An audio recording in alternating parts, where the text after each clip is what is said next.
नमस्कार, आपका स्वागत है हमारे चैनल टुडे एग्जाम में। तो आइए आज हम लोग शुरू करते हैं ईवीएस का पहला अध्याय जिसका नाम है परिवार और मित्र।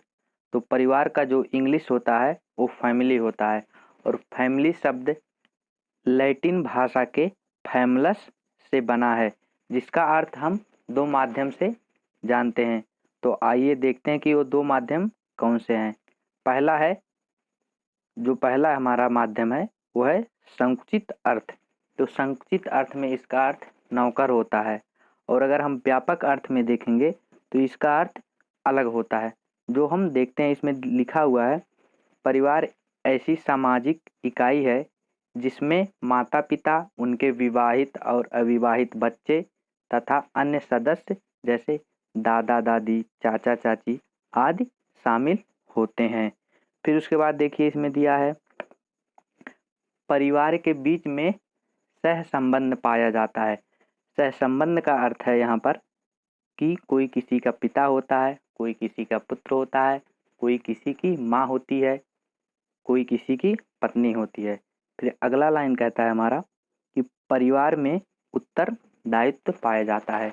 यहाँ पर उत्तरदायित्व का अर्थ है कि सबके कार्यों का विभाजन हुआ रहता है कि पिताजी क्या करेंगे, माताजी क्या करेंगी, बच्चे क्या करेंगे और सभी लोगों का काम बटा होता है। फिर देखिए अगली लाइन है स्नेह की भावना।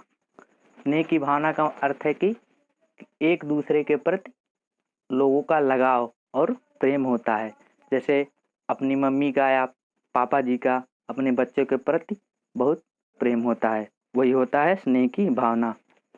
फिर उसके बाद आगे देखिए दिया है, अगला लाइन है जो परिवार एक सामाजिक संस्था है।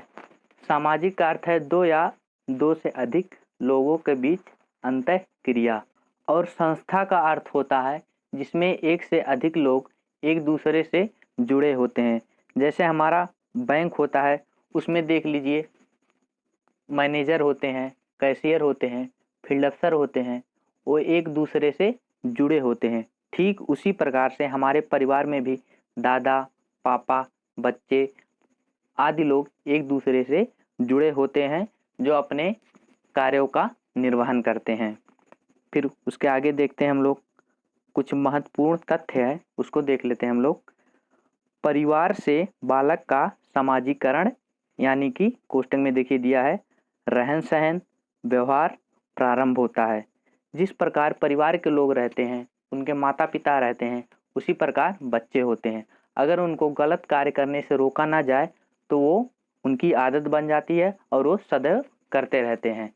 इसीलिए माता पिता का व्यवहार बच्चों पर जरूर पड़ता है। फिर आगे देखिए, परिवार बालक का प्रथम पाठशाला यानी स्कूल होता है। देखिए अभी हम पहली लाइन में बताए हैं कि व्यवहार का अनुकरण करते हैं बच्चे अपने माता पिता के, तो इसीलिए उनका पहला पाठशाला और पहला स्कूल उनका परिवार ही होता है। फिर अगली लाइन देखिए, उसमें दिया है बालक की प्रथम शिक्षिका उसकी माँ होती है।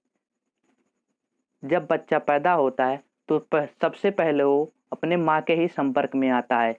इसीलिए कहा जाता है कि माँ बालक की प्रथम शिक्षिका होती है। जब तक वो जानने लायक नहीं हो जाता है बच्चा, तब तक वो अपने माँ के ही संपर्क में रहता है। जो सिखाती हैं वही सीखता है। इसीलिए बालक की प्रथम शिक्षिका उसकी माँ मानी जाती है।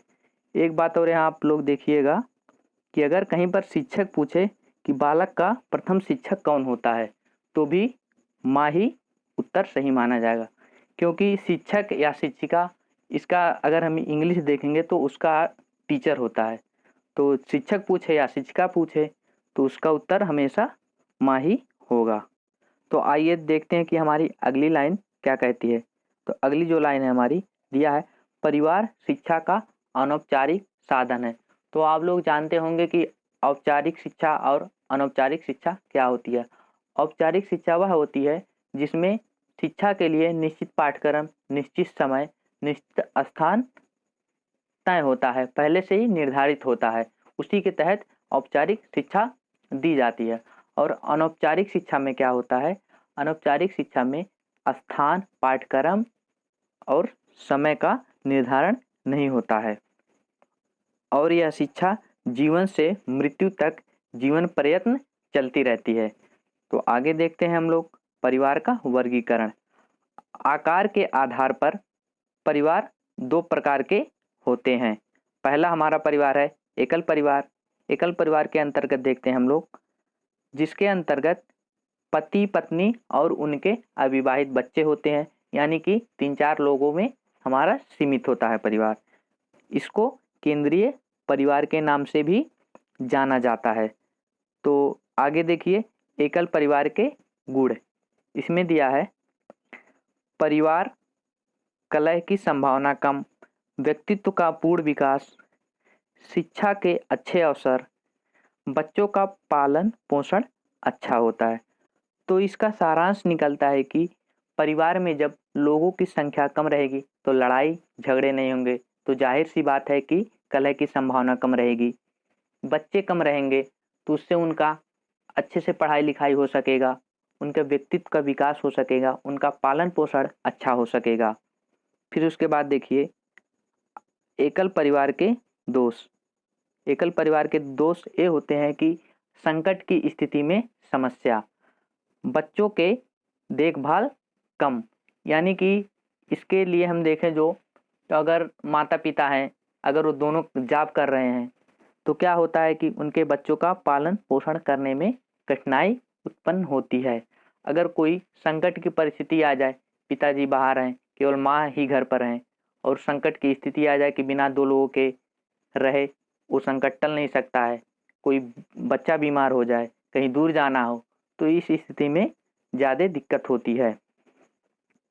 तो अगला परिवार का जो प्रकार है वो होता है संयुक्त परिवार, इसमें 2-3 पीढ़ी के सदस्य शामिल होते हैं। इसमें क्या होता है कि 2-3 पीढ़ी के सदस्य शामिल होते हैं, 2-3 भाई रहते हैं उसमें, उनका शादी हुआ रहता है, उनके बच्चे और सब शामिल रहते हैं। फिर उसके बाद देखिए सर्वाधिक आयु वाला प्रायः मुखिया होता है। तो ऐसे परिवार में जिसकी आयु सर्वाधिक होती है वही मुखिया होता है। सर्वाधिक आयु से तात्पर्य है कि अक्सर जो दादाजी होते हैं वही उस परिवार के मुखिया होते हैं। अब संयुक्त परिवार के गुण देख लेते हैं, आइए और देखते हैं क्या है इसके गुण।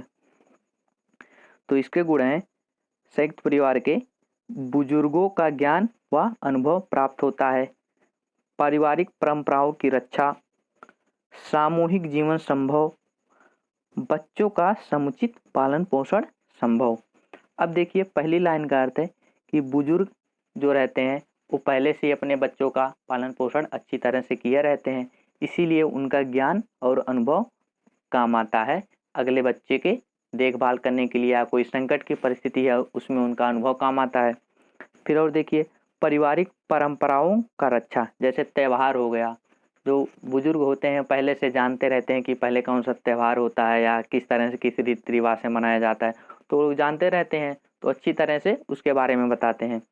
फिर सामूहिक जीवन संभव, इसका अर्थ अगर हम देखें तो कोई अगर कार्य है करना कि कई लोग रहेंगे तभी होगा, तो संयुक्त परिवार में संख्या कई लोगों की होती है यानी कि ज़्यादा होती है, तो अगर कोई सामूहिक कार्य होता है तो करने में आसानी होती है।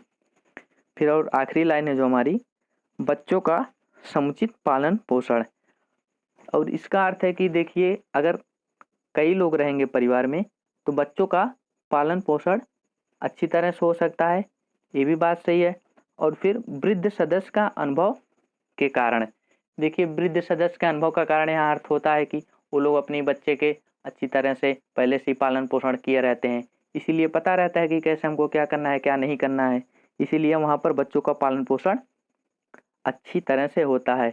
एकल परिवार में भी होता है, अगर पालन पोषण की देखा जाए तो ये दोनों में लगभग समानता पाई जाती है। तो आइए हम आगे देखते हैं कि क्या दिया है। आगे दिया है संयुक्त परिवार के दोष, जिसमें हमारा पहला पॉइंट है द्वेष एवं क्लेश का केंद्र, अगला पॉइंट है रूढ़िवादिता के केंद्र, व्यक्तित्व विकास में बाधक, मुखिया की स्वेच्छाधारिता।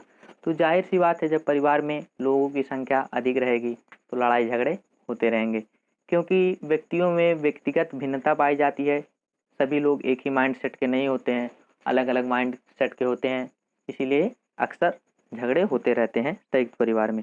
रूढ़िवादिता के केंद्र, जिसमें दिया हमारा बाल विवाह, पर्दा प्रथा।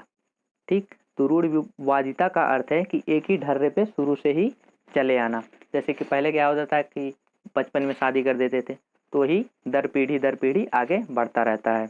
फिर क्या दिया है, व्यक्तित्व विकास में बाधक। जब परिवार की संख्या अधिक रहेगी तो जाहिर सी बात है कि वहाँ पर निर्धनता हमेशा बनी रहेगी, सुविधाओं का अभाव रहेगा, जिसके कारण व्यक्तित्व का विकास संभव नहीं हो सकता है। अगला पॉइंट दिया है मुखिया की स्वेच्छाधारिता। इसका अर्थ है कि जो घर के सबसे बुजुर्ग होते हैं वही अक्सर घर के मुखिया होते हैं, वही जो कहते हैं वही होता है। इसके कारण जो घर के जो अन्य सदस्य होते हैं वो अपने बातों को नहीं रख पाते हैं। फिर आगे हम देखते हैं क्या है, आगे दिया है मित्र। इससे ज़्यादा सीटेट में आता नहीं है, इसी के लिए हम इसको सीमित रखे हैं। फिर देखते हैं इसमें क्या है, तो मित्र समान उम्र के सदस्यों के बीच संबंध मित्रता कहलाता है। तो इसमें हमने केवल 2 पॉइंट डाला है, उसको देख लीजिए और उससे ज़्यादा पढ़ने की ज़रूरत नहीं है इसमें। तो हमारा जो पहला पॉइंट है, अभिव्यक्ति की क्षमता का विकास, सहयोग की भावना।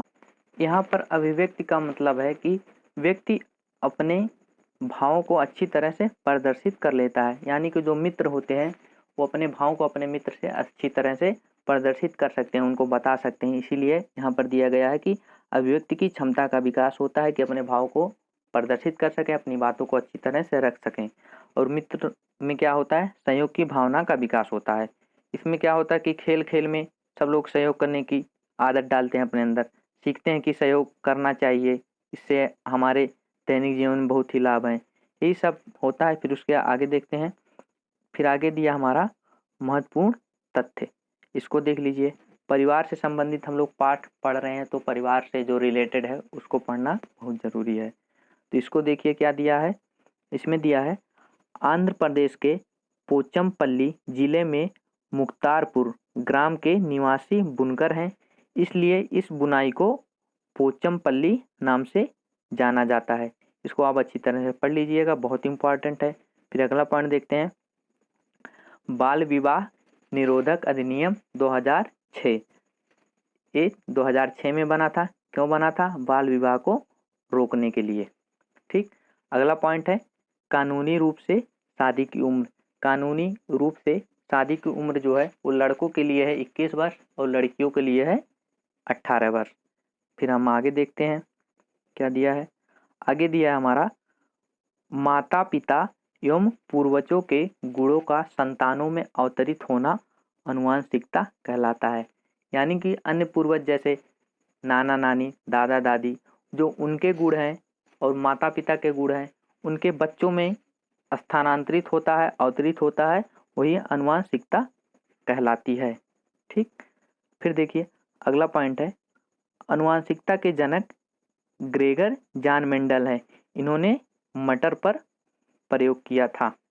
ठीक, फिर अगला पॉइंट देखते हैं, अगर इसको ध्यान से देखिएगा, इस तरह के प्रश्न सीटेन में बन चुके हैं। इस तरह के 2-3 प्रश्न हैं जो हमेशा आते रहते हैं, 3-4 में से तो एक न एक जरूर आ जाता है। तो जो पहला प्रश्न है देखिए, इसको यहाँ पर दिया है, अगर माता पिता दोनों का समूह रक्त O है तो बच्चे का होगा। तो इसका जो सही उत्तर है O है। क्या होगा, O होगा। ठीक, फिर अगला पॉइंट है, अगर माँ का रक्त समूह A और पिता का B है तो बच्चे के रक्त समूह AB होने की संभावना कितना प्रतिशत है। तो कितना प्रतिशत है, 25%। यही हमारा सही उत्तर है।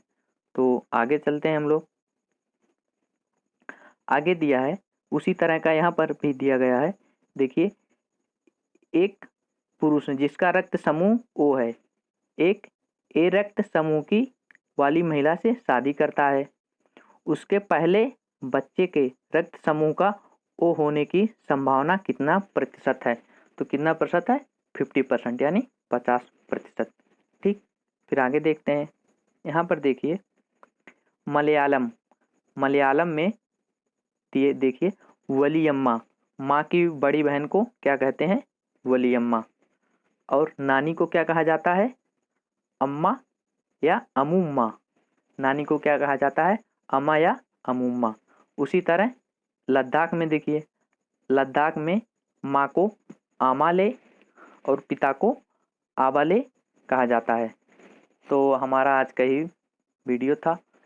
अगर आपको अच्छा लगा तो कमेंट ज़रूर करिएगा, वीडियो को ज़रूर लाइक करिएगा और सब्सक्राइब करके बेल आइकन ज़रूर दबाइएगा और शेयर भी कर दीजिएगा। धन्यवाद।